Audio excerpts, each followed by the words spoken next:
মৃত্যুর পর নিজেকে বেশ রাজকীয় লাগছে। এমনিতেই মৃত্যুটা বিমুখা হয়েছে।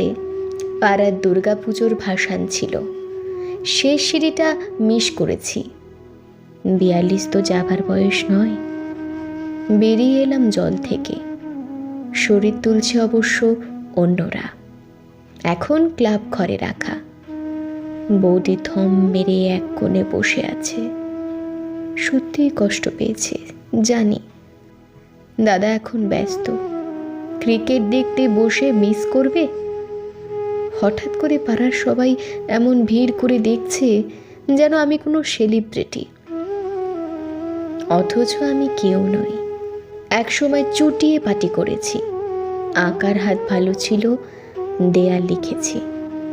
স্পোর্টস আর পাড়ার বিচিত্র অনুষ্ঠানে অ্যানাউন্স করার সুযোগ পেলেও ভালো লাগতো। ক্লাবের নিজের গাড়ি আছে, সেই গাড়িতেই যাব। মিন্টুদা খুব কাঁদছে। ইস, লোকটা সত্যিই ভালোবাসতো। গল্পের নাম বান্ধবীরা। রাহুল ব্যানার্জি এই গল্পটা নিজেই লিখেছিলেন 2018 সালে। 2026 সালের এসে এই গল্পটা তার জীবনে মিলে। মৃত্যুর কারণ জলে ডুবে এবং বয়সটাও কাকতালীয়ভাবে মিলে গেল। এই বিষয়টা যখন আমি প্রথম শুনেছিলাম এবিপি আনন্দে।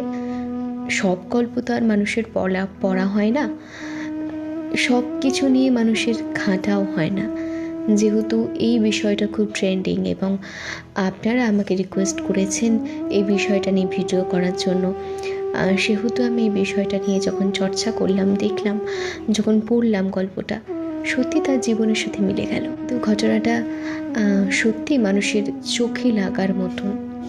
আমি এ বিষয়ে কথা বলতে চাইছিলাম না, কিন্তু যেহেতু আপনারা আমাকে রিকোয়েস্ট করেছেন, সেহেতু আমি এ বিষয়ে কথা বললাম বা এই গল্পটা পাঠ করলাম। একটা মানুষ কিভাবে নিজের জীবনের গল্পটা এভাবে মিলিয়ে দিতে পারে, এটা কাকতালীয়, এটা লেখকরাই হয়তো পারেন।